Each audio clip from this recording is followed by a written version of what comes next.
welcome.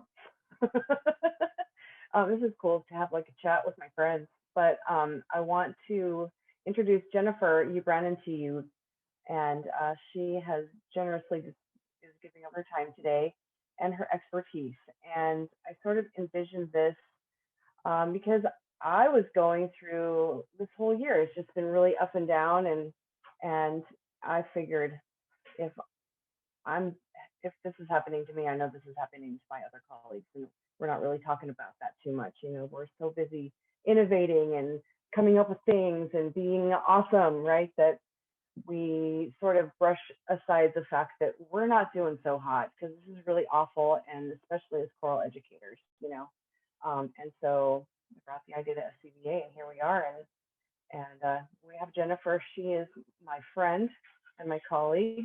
We work together on the Mountain View High School campus. And when I first came to Mountain View, she had been there about 2 years ahead of me. She's been on that campus for 15 years. And she taught English and drama.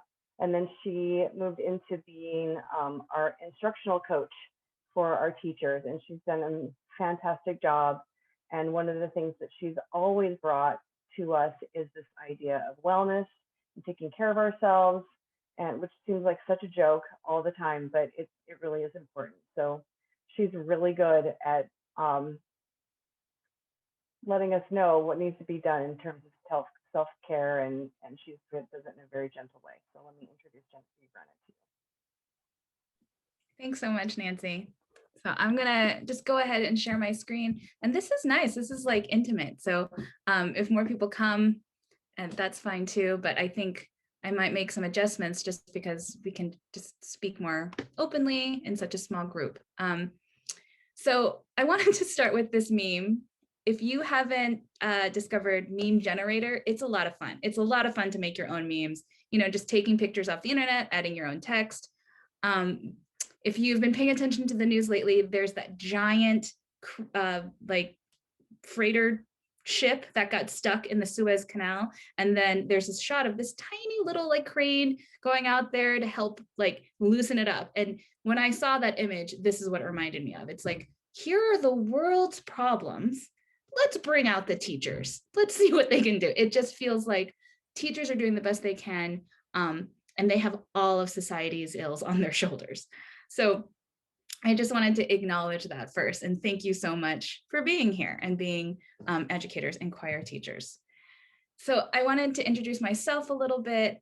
As Nancy said, I'm an instructional coach, and if you don't have like that model in your district, like I basically lead professional development. I started out with a focus on English learners, and then it kind of morphed into focusing on implementation of Common Core across the disciplines. And in recent years, it seems like every district has like shiny object syndrome, right? Like, oh, this is new. This is a new buzzword. We're all going to do this. And the instructional coach must be an expert in everything, kind of like what they do to teachers. Like, oh, you're a teacher. Are you also, an SEL expert? Are you also trained to help students duck and cover during school shootings, right? So it's in the same way, we are being asked to do more and more.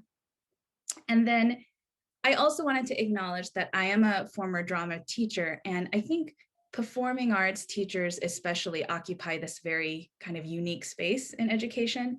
And although, I'm not a choir teacher, I know that it's like, I know the emotional and physical toll it takes.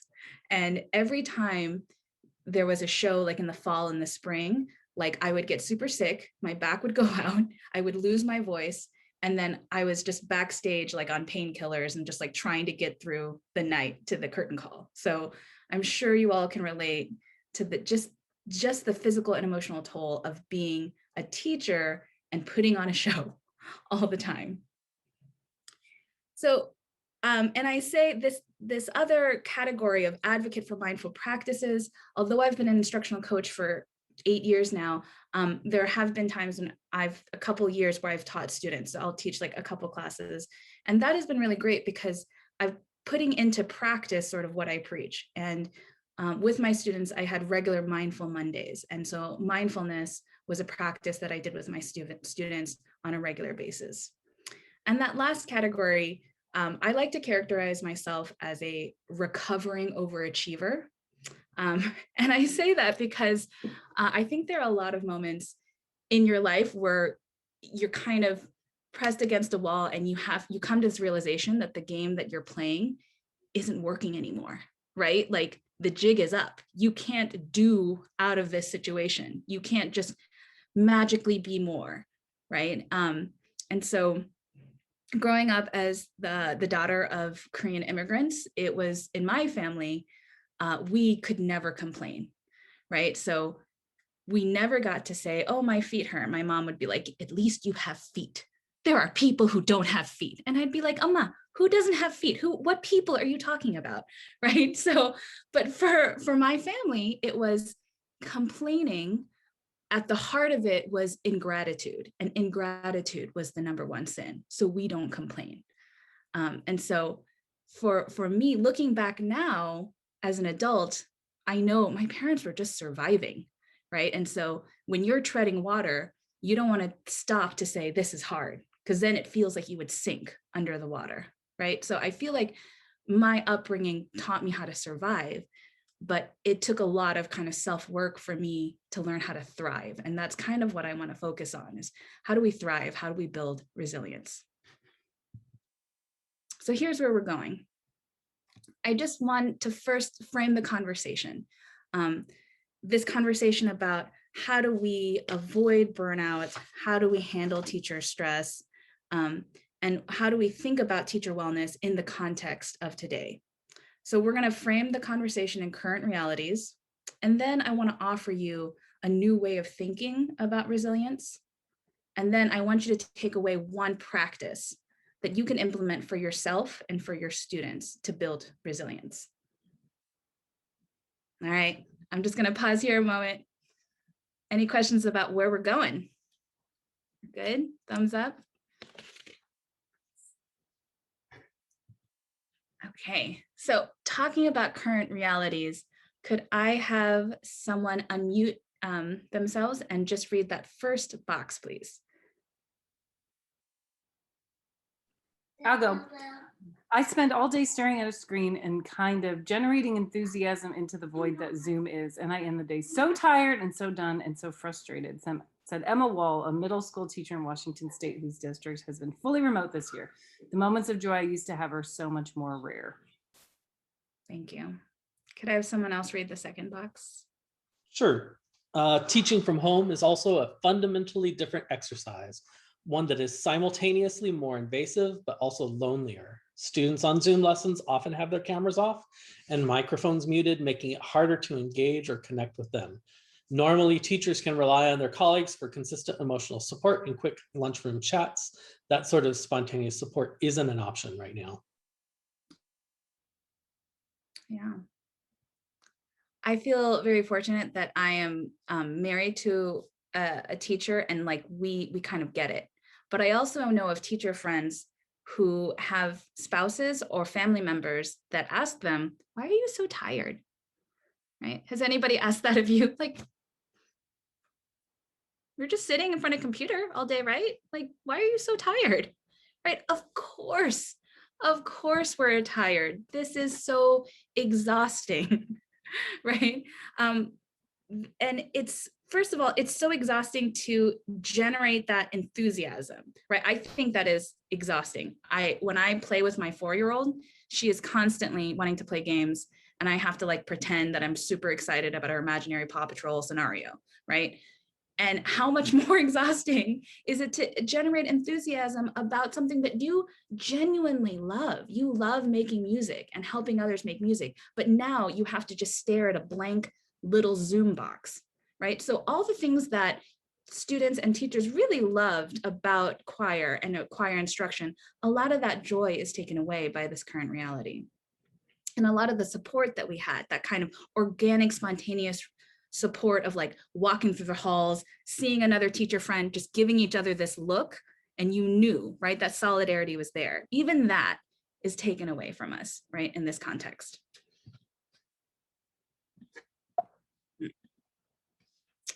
So this was originally going to be a word cloud, but I want to, given the small group, I think it's just fine if we just unmute ourselves for a moment and please tell me, name something that just exhausts you in this time. At the end of the day, when you think about how tired you are, just reflect for a moment, like what was it that just zapped your energy about teaching online, distance learning, or about just life in this pandemic. So I'll give you a moment to think about it. And whenever you're ready, you can unmute yourself and just share out like, what is exhausting you in this time? The silence on the other side of the screen. Just, yeah, the silence. For me, it's just like, I mean, teaching from in a way, it's weird. Like I was, we had the option to teach from home or teach at school when we were hybrid, but when I was working from home, there's no division between home and work. So I just take my laptop out here and I'm like, like with the kids, but also working. And so like, that was just exhausting. So in a way, I'm weirdly grateful to be back. Like I have to be on campus 4 days a week, but yeah, that just like distinction, you can't leave it anywhere because it's all on your computer in front of you. Yeah. Especially at the beginning, I just felt like I was working so many more hours than I usually would. And it's just long, trying to get on top of this whole thing and spending so much time right here, learning stuff and creating things and ignoring my own children. I felt like I did that for about 3 months. It was just really, really exhausting. I think one thing for me, faculty meetings are really exhausting. Like, and I'm sure it's because of the teaching online as well, but like the fact is like I spend my day basically using all my energy to try and keep the kids engaged and then have a faculty meeting where they're saying, oh, here, learn about this new thing we want you to implement or this new technology. And I go, I'm just kind of up to here to really be able to do those sort of things that they ask in faculty meetings. Absolutely. And, just to add on that too, like the disconnect between, what I think the leadership at the top thinks we do and what we really do. And, I think it's exhausting to know like how much the community hates us and that we have no support from the school board. Like it's just exhausting to just be like, I am teaching your children and I'm sorry I didn't sign up to like potentially die to do that. Like, I don't know, just the vitriol also wears. Yeah. And I think that's really interesting that I want to validate that it's not what tires us out is not necessarily like what we do or done to us. It's the lack of something. It's the lack of connection. It's the lack of respect and integrity from our leadership sometimes. So thanks for sharing. So here's what we're not going to do, right? We are not going to, I'm not going to listen to what you just shared and then say, but we are tough. We're going to get through this because we're the best. We are teachers, right? So that to me can fall into the realm of toxic positivity. And if you're unfamiliar with that term, right, it's this overgeneralization of a happy and optimistic state that really denies and invalidates people's lived experience. Right. So when somebody says things are really hard right now, and your response is always something like, you have to look on the bright side, right? That's not helpful, right? So we're not going to do that. We're also not going to get stuck in a negative thought cycle. So it's also really easy just to kind of to vent, and venting has a place. But then when we get stuck there, it compounds our sense of hopelessness and despair, right? And then the other thing we're not going to do is promote self-care. And I really believe in self-care, but I put quotes around that because I think a lot of times it's used as a tool of manipulation and exploitation. So here's what I mean by that. My husband works for a charter school that will be nameless, and the teachers there have been voicing their grievances to the admin for a very long time about a number of policies, and the admin are not listening. And then at a leadership meeting, the admin said, self-care is so important. We're going to lead a discussion on self-care, and here's what we need you to do. Next week, each teacher leader is going to give a 15-minute presentation on a self-care strategy that we would like you to present at the next faculty meeting. Right? That's ridiculous. Self-care is not adding on to your plate, right? So a lot of times I think what school districts and admin, and it could even be well-intentioned, right? But what they're doing is counterproductive. They're saying, here, we care about that, but it's lip service, right? And it's really just saying, I'm going to tell you to take care of yourself so that I can extract every ounce of productivity and product out of you, right? So we're not going to do that. So then how do we avoid burnout? So my response to that is another question. Is it burnout? Is it burnout or is it demoralization? And here's what I mean by that. I personally, the more I think about it, the more I just sort of reject the notion of burnout by this point. And I'll read this. The word suggests a flame extinguished, that teachers have exhausted their personal resources and have nothing left to offer. Burnout is only one possible manifestation of dissatisfaction, and it is one that lays the problem squarely at the feet of teachers. So a lot of times when we hear people talk about burnout, the implication is, you didn't conserve your energy, or you need to renew yourself, right? And you have burned out. There's something wrong with you that you have burned out, right?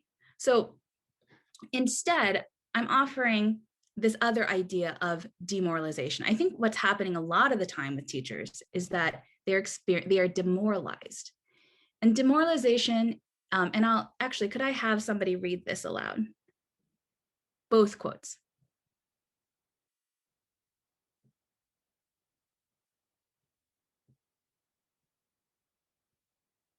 Oh, no, it's like class. Okay, I'll do it. Oh, thanks. Don't mind children noises in the back. No problem. Demoralization is a form of professional dissatisfaction that occurs when teachers encounter consistent and pervasive challenges to enacting the values that motivate their work. Teachers who experience demoralization believe that the school practices or policy mandates that they are expected to follow are harmful to students or degrading to the profession, and that their attempts to alter them have been fruitless. Yeah, and I think, Molly, this goes directly to kind of what you were saying earlier, right? That there is a disconnect between maybe the messaging from admin or school board or decisions that are making above your head and what we know is actually good for us and good for students, right? And it's that cognitive dissonance that causes us stress. That if we really think about it, is that we are constantly being forced into situations that go against our core values and go against what we know is best for our students. So I want to pause here and ask the group, right? Do you feel it? Thinking about that now, do you feel that you are burnt out, or do you feel demoralized, or is it a bit of both? And you can unmute yourself or put it in the chat.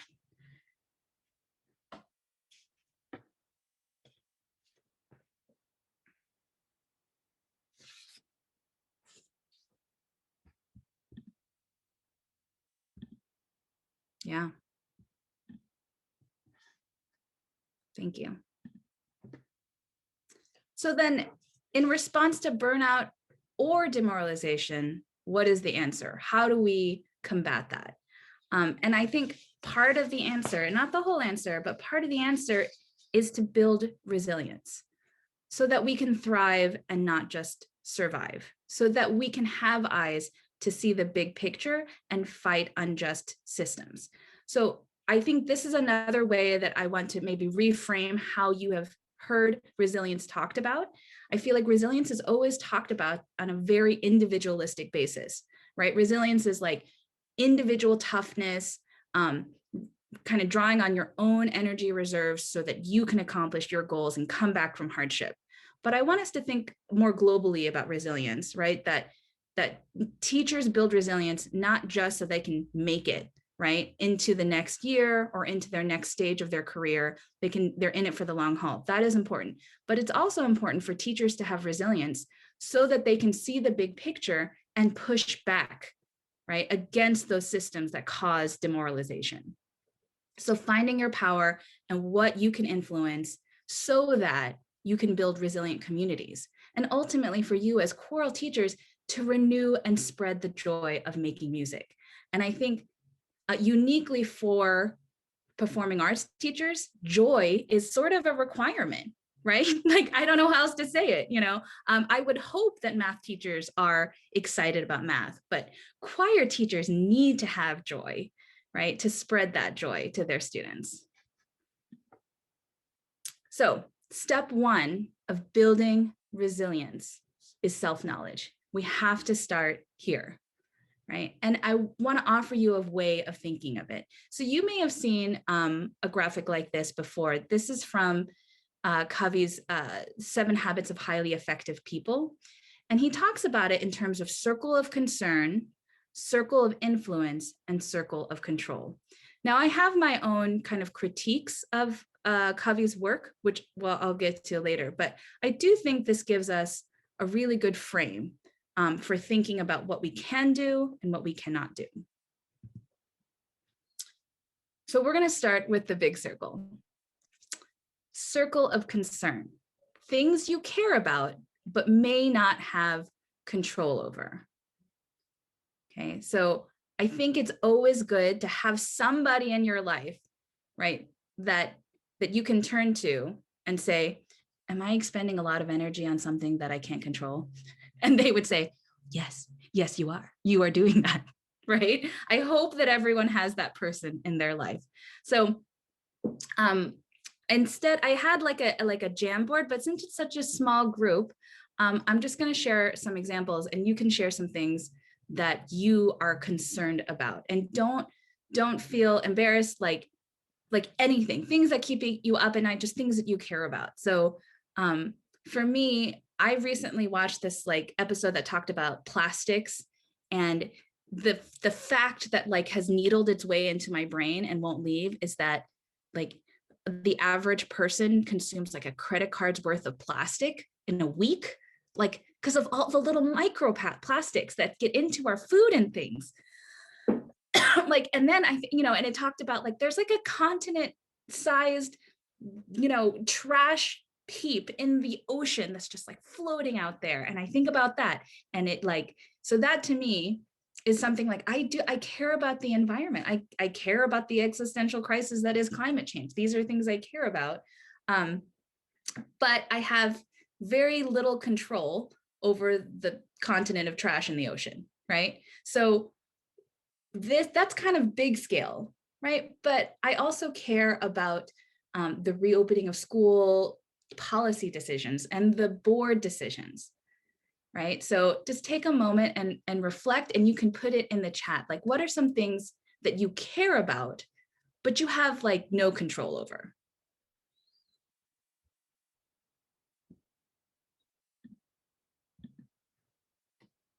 I will do too.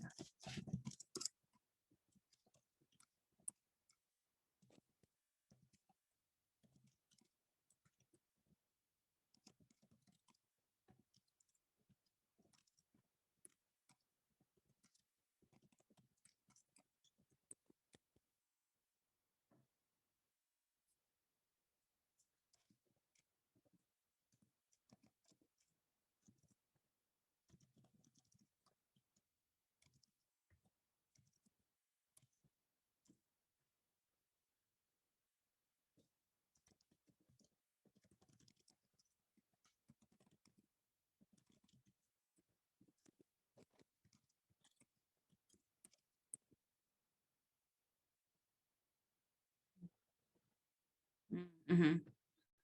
Weather is a perfect example, right? Mm-hmm.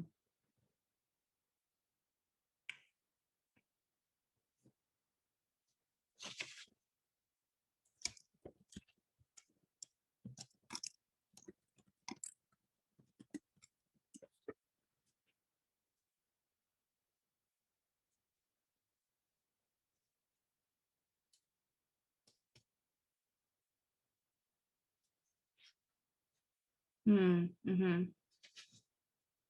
Thank you. Thank you.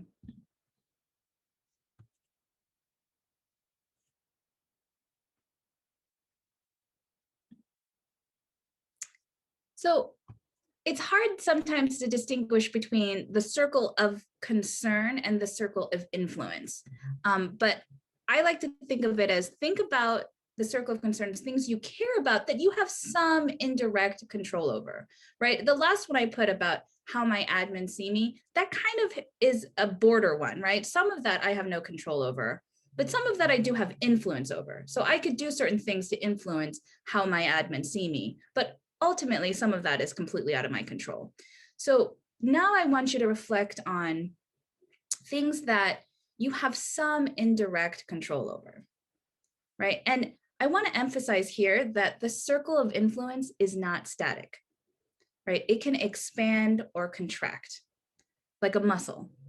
But I was talking to a friend of mine who's like, no, muscles don't expand, they just contract. But let's pretend I didn't know that. So and if ever there was a time to give yourself a pass for not working out, now is the time, right? So think of it as a muscle that you can exercise. And I would say that it is okay in this time that your circle of influence might have shrunk a little bit, okay? So think now, reflect on what are some things that I care about that I have some control over, right? Maybe you were on every committee pre-pandemic, and now you've just sort of narrowed it down. You're focusing in. So take a moment and reflect, and you can put it in the chat.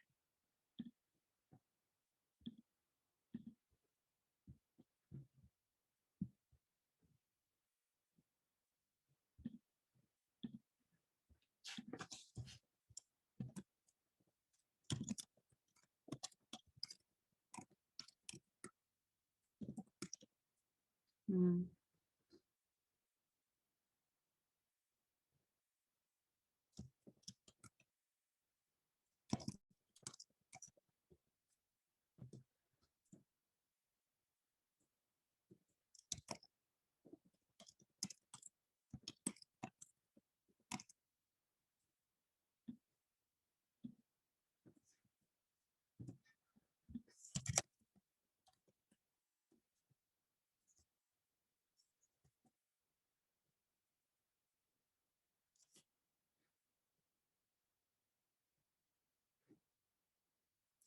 So when I think back to that idea of climate change, it just seems like such a behemoth that stresses me out to even think about.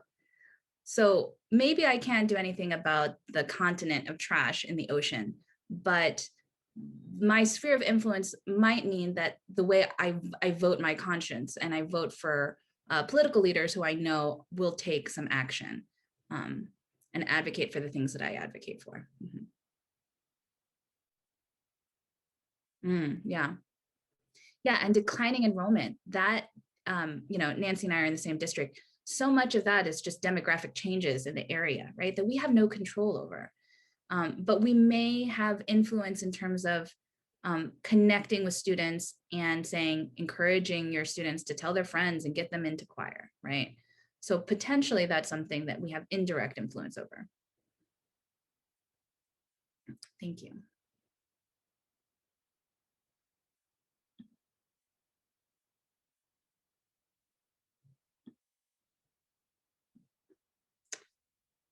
Now the circle of control, from that first image, it was the smallest circle. But the circle of control are things that you can take direct action on. Smallest circles, but it holds infinities. Here's what I mean by that. When you think about it, like, oh, there's so little I can control, right?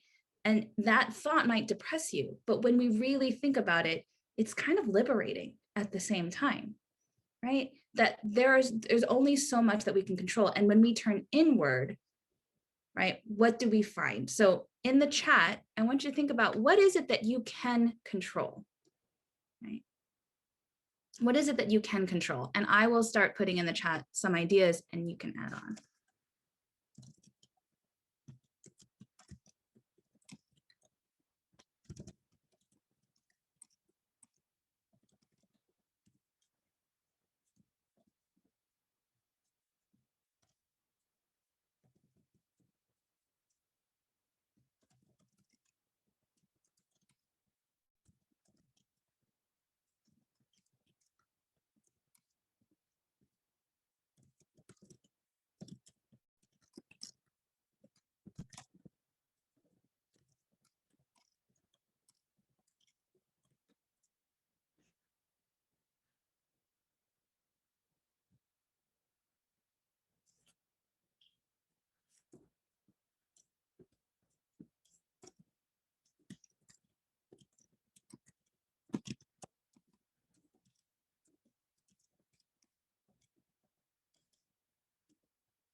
Yes.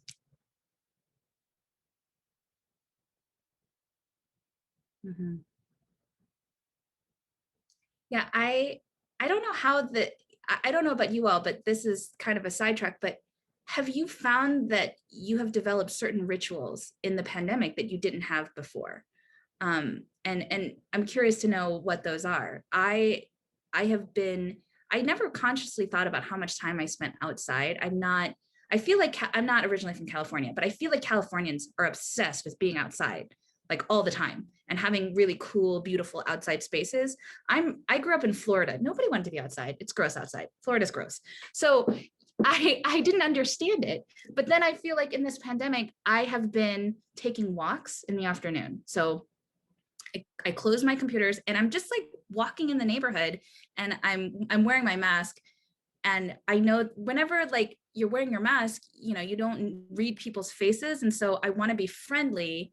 And I end up just probably looking like a crazy person. You can't just like subtly smile at somebody. So I'm always that, I'm like taking a walk, I'm enjoying myself. I'm like, hello neighbor, you know, because you can't see me smile. So I just walking outside every day and just being neighborly and saying hi to people has become a ritual for me. And it's just been life-giving. So that is something I'm in control over. I can start new habits. I can start new rituals.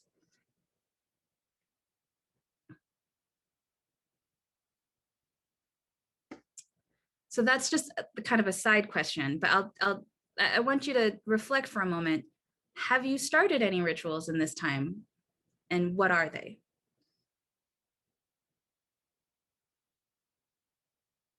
Hmm.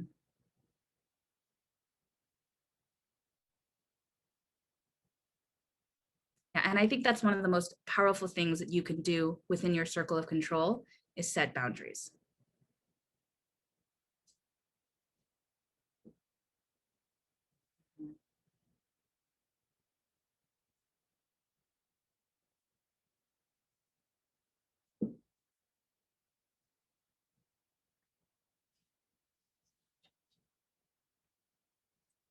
Thank you.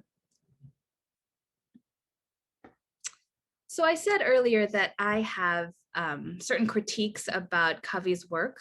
Oh, cutting your hair. That's amazing. I'm impressed. But I do think that it doesn't end there. I don't think this discussion of circles, like just with that knowledge of, okay, so I have circles and having that practice of asking yourself, do I have any control over this? And why am I spending time on something that I have no control over? Is this within my sphere of influence? Is this something I can control? Yes, this is a good practice, but ultimately it's still a head practice, right? And I think Covey's work didn't go far enough. I think ultimately we have to get to the heart.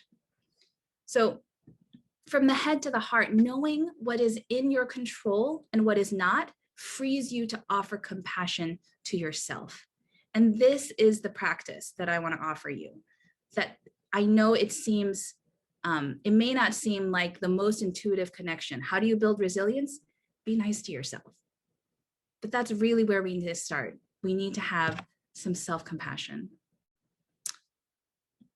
So this practice that we're going to do, right, we're going to try it out ourselves. I offer to you and to your students. So as choir directors, in your warm-ups, in your vocal exercise, I would say that vocal warm-ups and even singing itself is a mindfulness practice, right? You have to be super aware of what you're doing. You are noticing your body, especially when you think about, raise your hand if you do like visualization of breath, right? You give a lot of metaphors and thinking about, okay, imagine your breath doing this, right? Visualize what's happening to your vocal cords, right? Feel the vibration, feel what's happening in your body, right? All of that is mindfulness. So what we're going to do is engage in a mindfulness practice that is a practice of self-compassion. So here's what I'd like you to do. First, go ahead and get yourself in a comfortable position if you aren't already. And if you've got like your legs kind of wrapped up or underneath you, go ahead and put your feet flat on the floor. And then you can close your eyes, but you don't have to. I'm just going to ask you to bring your attention to your breath. And if it helps you to focus on the GIF, you can focus on the GIF. Following the image, we're breathing in and breathing out. Now, stay on mute, but I'm going to prompt you to say certain things to yourself. I first want you to think about a situation in your life that is difficult or causing you stress. So choose a situation that is not the worst or most difficult in your life, but something that is causing you some discomfort, something you're worrying about. When you think of this situation, can you feel the experience in your body? Perhaps it's a tightness in your chest, a gripping in your stomach, a strain in your neck.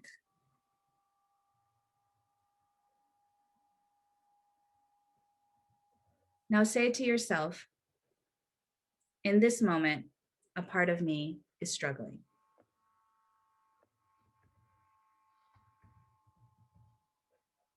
And if that doesn't feel natural, you can simply say, this feels awful, or this is stress.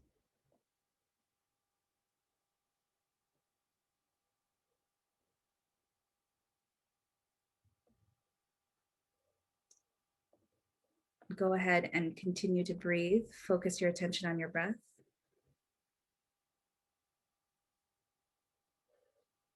Next, I want you to say to yourself, I'm not alone with this feeling.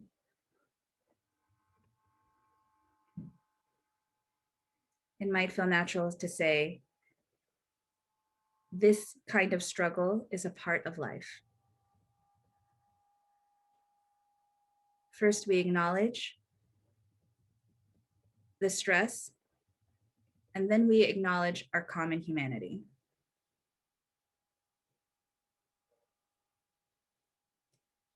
Now offer yourself a kind and soothing, supportive touch. Maybe it's a hand on your heart. Maybe it's your arms wrapped around yourself. Find a gesture that feels right for you. Feel the warmth of your touch coming through to your own body.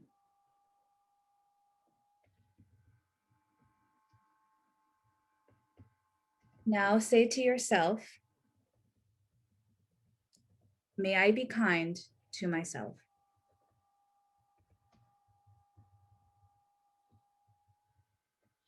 If it does not feel natural for you to ask yourself permission, you can simply say, I will be kind to myself.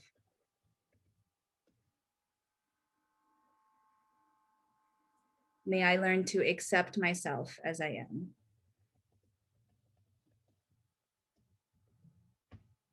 May I forgive myself.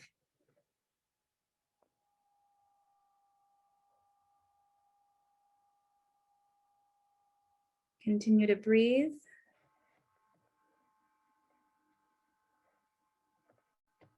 When you are ready, relax your body. If your eyes are closed, you can open them now.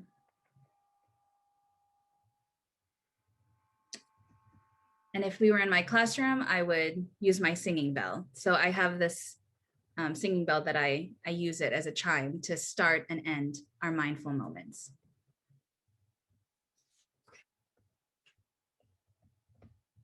Okay, thank you for doing that with me.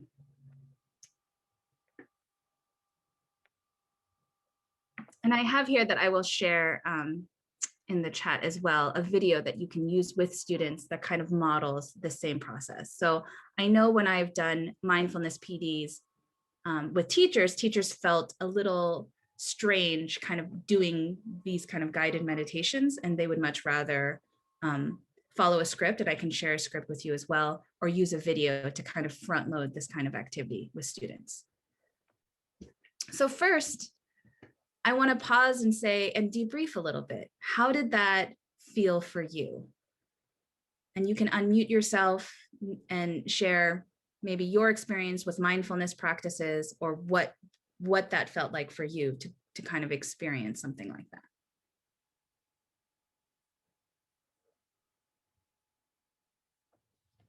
And feel free to add to the chat if you prefer.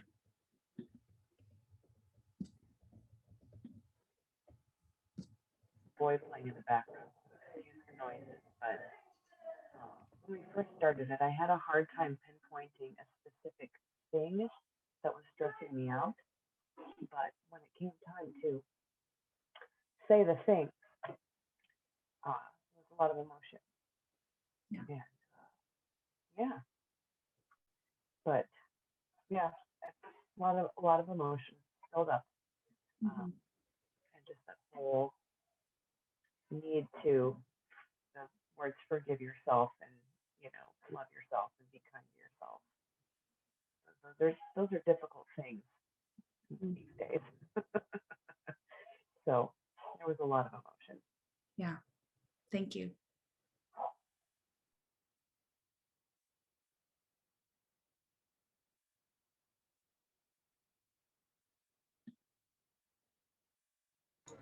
I think some parts of stress in my body are so consistent that they have like formed to my body. So taking a moment to recognize like these are not natural pains within me it took a little while. It took longer than I thought it was going to. Yeah. Thank you. And there are some pains that are so very common among teachers, that I remember going to the podiatrist, and I had severe pain in my heels, and I had plantar fasciitis, and the podiatrist looked at me and immediately was like, "You're a teacher, right?" I'm like, "Yes, I am." And they're like, "I was in my 20s." I'm like, "Why am I having these problems?" It's like, "Oh yeah, you're on your feet all the time." Yeah. Thank you for sharing.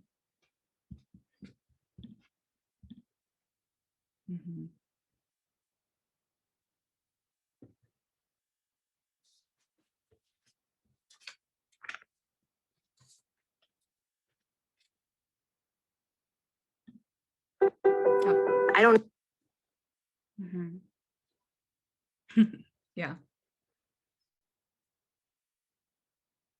So what does that say about our profession, right? And that these pains are so common, and I think part of what that reveals are the kinds of people that are attracted to the profession, right? So who goes into teaching? People who really care about others, who care about communities, often sacrificially minded people, right? The people who are like, I'm going to put myself out there. I'm not going to put myself first. I'm going to put the other first.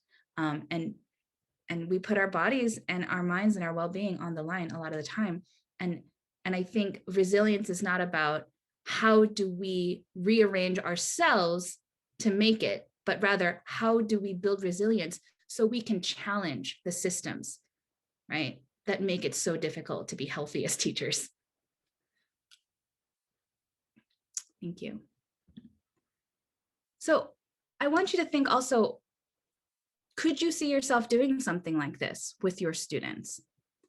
And how would you modify this activity? And you can unmute yourself or put it in the chat. So that's a two-parter. Could you see yourself doing something like this with your choir students? And how would you modify it? I don't know if I'd modify it at all, actually, but I'd probably have them, spread out around the room, maybe turn off the lights, because a lot of kids are not comfortable closing their eyes.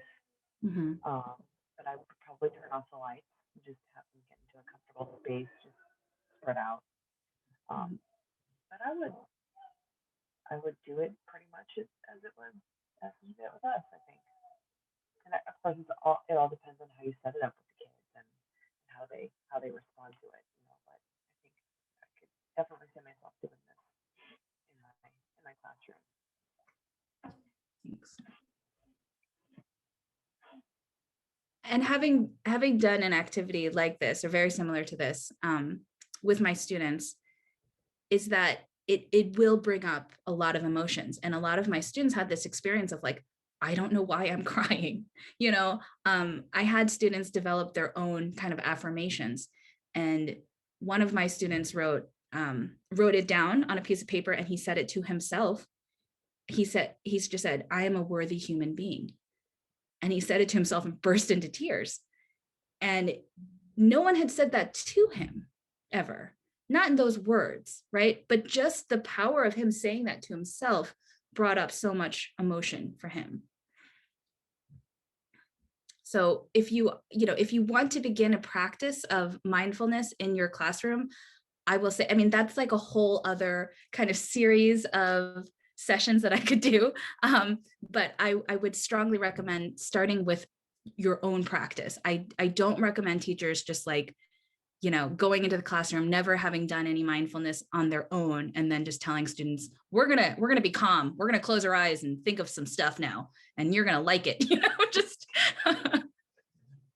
So there are wonderful resources and scripts out there to follow, and I will share some, but I highly recommend starting your own practice first. So I said I would give you a way to frame the conversation, a new way of thinking about burnout, and a practice. So this is the practice, self-compassion. And what I really want to leave you with, there's this amazing article that just, you ever read something that just like called you out? You felt like they wrote it about you, right? That I read this and I'm like, are they talking to me? How do they know me?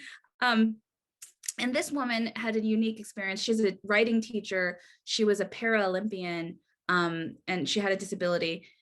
And this just blew me away. But I just want to read this excerpt. My body has shifted in and out of disability. I have shifted in and out of the academy. My pedagogy has shifted in relation to my students. But what hasn't shifted is my insistence that the only way forward is working hard. That with enough energy and effort, I can excel despite a body in pain, a pandemic, not enough childcare, not enough. Compassion is something I offer to other people. And I guess what I want to leave you with is I want to encourage you to let go of the despite, right? That thing that teachers are constantly the messaging around teachers is always like, look at these amazing teachers, despite all the hardship, despite the pandemic, they're superheroes, despite all this, look at them go. Look at you choir teachers. Let go of the despite. You don't have to live up to that. Offer yourself some compassion as a way to build resilience.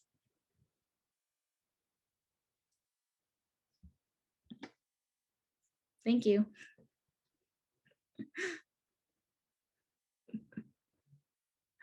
So let me stop sharing.